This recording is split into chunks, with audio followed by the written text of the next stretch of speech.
Hello, my name is Caleb Warner, and I'll be doing my demonstration speech on why we should support the arts in schools. To start off with, I'd like to share a startling statistic. Did you know that 30% of public elementary schools have no art class, period? 50% of the poorest public schools in elementary don't even have an art room. And even more startling statistic, 90% of public elementary schools don't even have a dance or drama teacher.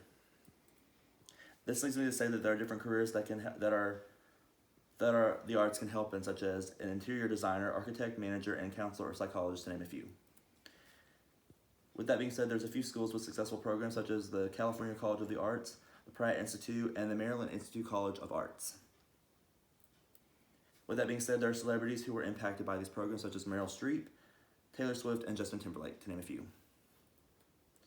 There have been many schools that have lost their programs. An example would be the Chicago Public Schools, where there were 1,000 teachers that were laid off, which were included from 50 schools.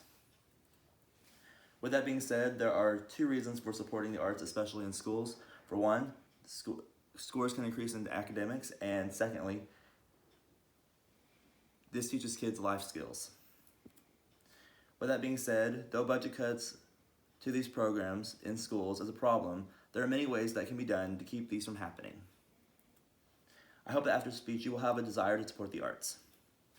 My 3 main points I will be discussing are the arts have many benefits that can benefit us and children, and there are many negative effects that causing the arts can have, and lastly, there are ways that we can support the arts. To start off with, there are many benefits of the arts. To start off with, children can develop skills that include decision-making and increasing focus.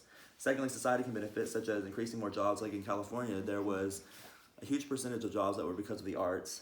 And health benefits, such as reduction in hospitals and more pleasant experiences within hospitals. And lastly, prisons can benefit, as it can reduce the amount of time prisoners are in prison and can make prisons a lot more safer. Secondly, there are negative effects that cutting the arts can have. These include a loss of help, which means there's no scholarships to help kids out. And secondly, there's a loss of expression with no way for children to express themselves. And lastly, there's a loss of opportunities to make friends, to build connections, and to have experiences will cease to exist. 3 things that we can do are: you can volunteer your time and your skills to help out. You can go political by